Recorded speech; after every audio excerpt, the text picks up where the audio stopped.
Hey, what's up? This is Charles Hamilton, and you're watching Renada Romaine TV. You're now checking out Renada Romaine, cuz.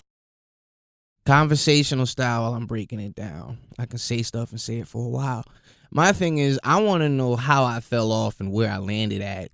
Damn it, that's whack. I might have said it on Sway, but that wasn't yesterday. That was a couple days ago. I'm making up a flow as I speak, so there you go. You don't have to like what I'm saying because it's spontaneous. It's the same being famous again. Nothing really different except I'm more diligent about getting rest and staying in bed. People are getting bread while I'm getting dough. Doesn't make sense, does it? But you know what the difference is. Dough is what makes bread. I'm staying ahead of the game while y'all staying in bed. Lame. Mad at me because I'm saying the same thing. Because it's a bottom line. That's what the game means. Charles Hamilton. Good morning. Shout out to Harlem. Harlem. You're not up in Harlem anymore, though, right? And it's heartbreaking to say I'm not. I moved with my mom to Jersey. Nice. And we moved to LA. Okay. So I probably just put my business all the way out there. So what's the London connection? You got this. You came with your London friends and. Yeah, I met my manager Nadia at a performance I did at SOBs in 2012, and we stayed in contact, and they flew me out to London to work on some music with some producers, and the music, they liked it, and I did my independent music out there. So I did about 30 something songs with one producer. I did like almost 200 by myself. What? And the reason why is because like it was new environment, new experiences, and I just wanted to lay everything down. So right. they got a good feel of what I can do on my own, and they got a good feel of what I could do with the Invisible Men. So it was like they actually understand me, right? You know, musically and personally. Yeah. So what happened to Charles Hamilton? I stopped caring. That's, you know, to put it bluntly, like. I as I told you, sacrifice of self, but I just let myself go completely. 2008, I think that's when you signed that big deal with Interscope. Double XL cover. You on a cover with B.O.B., Wale, Kid Cudi, so many folks on that cover. Things were seemingly going well, and then the breakdown. What was going on during that period?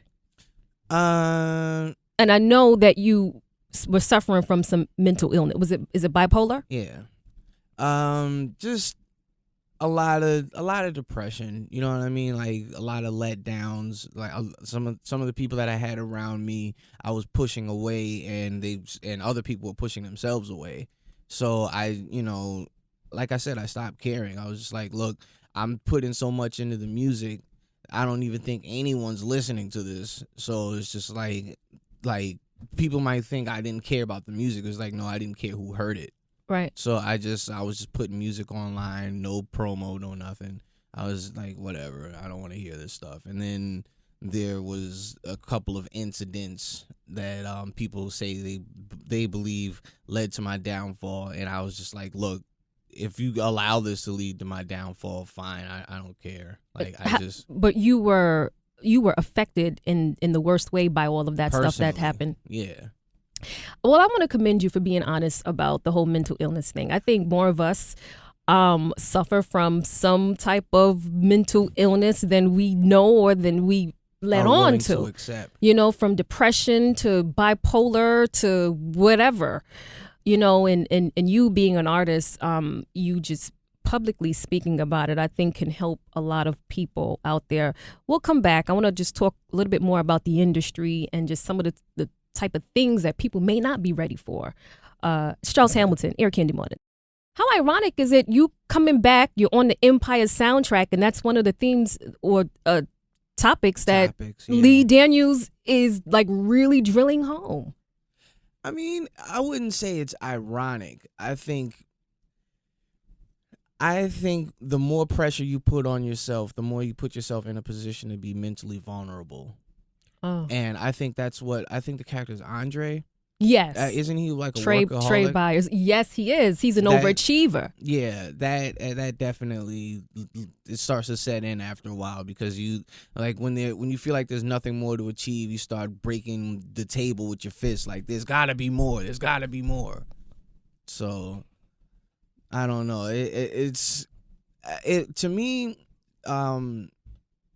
I feel like I did something wrong to get bipolar. Like, I feel like I'm like tearing up right now. I'm sorry, because continue. It's It's very, very, people don't understand. It could almost be a punishment for gluttony. Like, when you want so much, you can end up hurting yourself and others. Right. And, there's divine discipline for being gluttonous. Yeah. So I'm trying, like, it's hard not to, wake up 2 a.m. and make a beat. It's hard not to stay in the studio. It's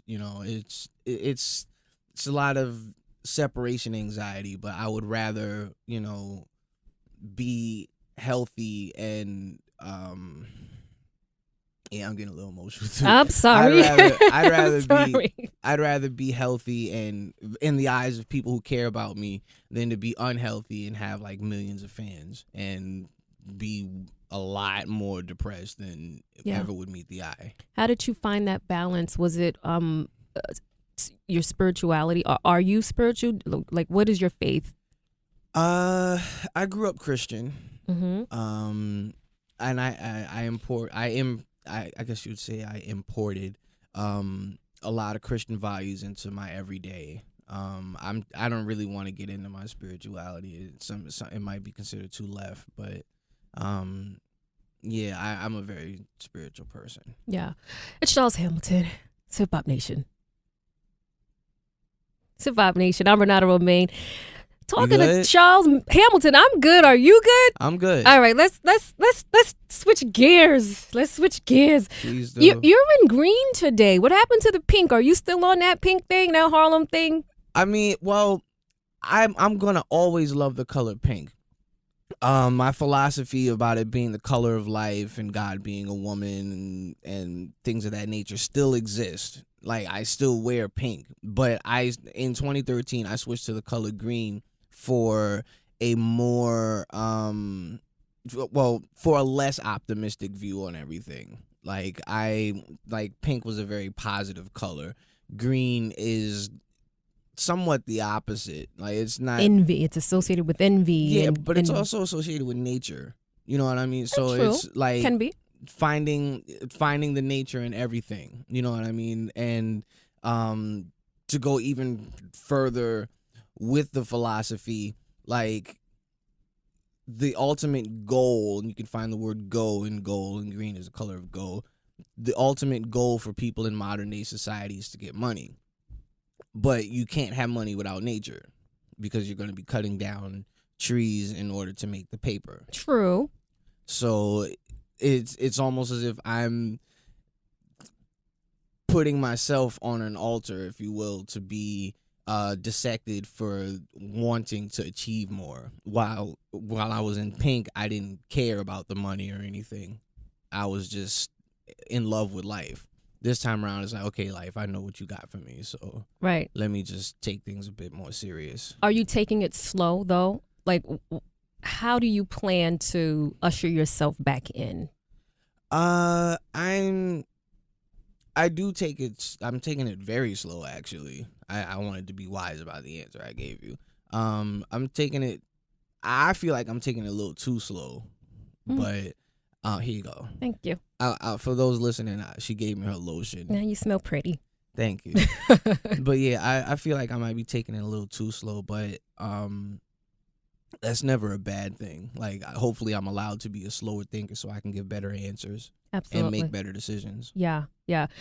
Music-wise, are you just enjoying this Empire record that you did for the Empire soundtrack, or are you working on some other stuff? What can we expect? Well, I'm working on an album. It's a very musical album.